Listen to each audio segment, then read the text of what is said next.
So I came to Tulsa because the wonderful people at the Hard Rock invited me to MC perhaps the very first defeat ever of the mighty Brutus Burger Challenge here at Highway 66 Diner.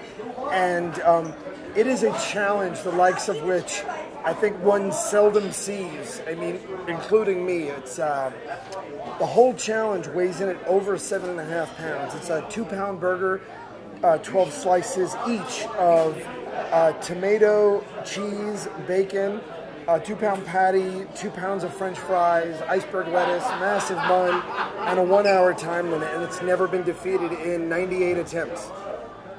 98 now? 98 now, yes.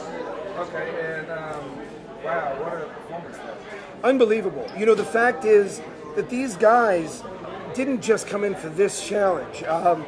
In a really very fun move, the brilliant people that put the challenge on wanted to play into the whole March Madness thing. So these were the final 4.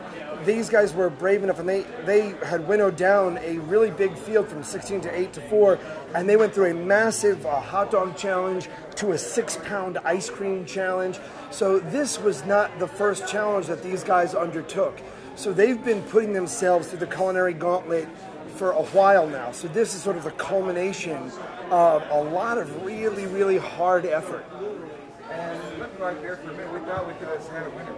Yeah, Davis Yazzie, what a terrific guy, sweet guy, good sense of humor right to the end.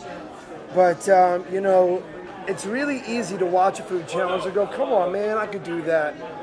You say that, but when you're 25 minutes in and the food starts to go cold and your jaw is literally tired from chewing and you see you have a Christmas wreath of French fries left, it's an undertaking, to say the least.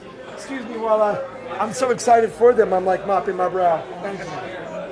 But I also feel like I could give like a little endorsement to Highway 66 right here. Oh, definitely. I guess he probably would have been better off just sitting down before. You know what I think? I really think, now granted, I don't think I've ever even come close to winning a challenge of that size.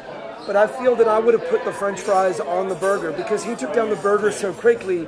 It's the first 22 to 25 minutes in any given food challenge that are your absolute best. So he did such a phenomenal job at those early stages. I feel if he had been consuming fries with each bite of that burger, he would have really beasted it and really done a terrific job. So I felt bad for him when he had his reversal of fortune at the end. And just to jump to another subject, I guess you have a new show on ABC? I do, and it was amazing. We had a wonderful debut last night. It's called Man Finds Food, and I go around the country with my crew, and we find the best off the beaten path hidden restaurants and off the menu dishes. And we found everything from a restaurant behind a bookcase in a youth hostel in Austin to a restaurant in a house in Chicago, to dishes that even require a password. You have to follow the chef on Twitter to get the password to get the dish. And it's fun and it's real exploration, and I think it may be the best travel food show I've ever done. And I guess there's been Food Network and all these other channels.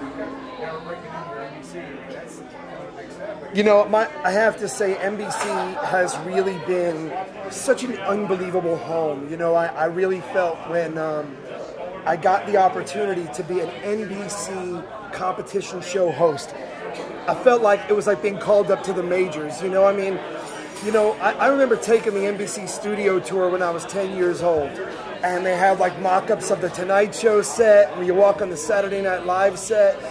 But to think on any level, when I represent the Peacock now, I remember my very first day on the Food Fighters set, coming this July, but seeing my name on the parking spot with that Peacock, going to the upfront at Radio City Music Hall, seeing Seth Meyers and the cast of Chicago Fire, and seeing the cast of The Blacklist and stuff, it's so humbling because of the history there. And to think on any level I'm now part of that family is an obligation, a responsibility, and the biggest honor I can imagine as a TV host. Thank you, my brother. Thank you. And thank you, Boomer Sooner. Oh, really? My word. Cowboys are, Oh, yeah, no, I've learned. I learned when I was in Oklahoma City. I learned the hard way. You got to make sure which room you're in. There was something when I lived in Alabama, and I put on a Bear Bryant hat, and everyone said, "Roar, damn eagle," and I took that thing off quick, real quick. That's not a side of the equation you want to be wrong on.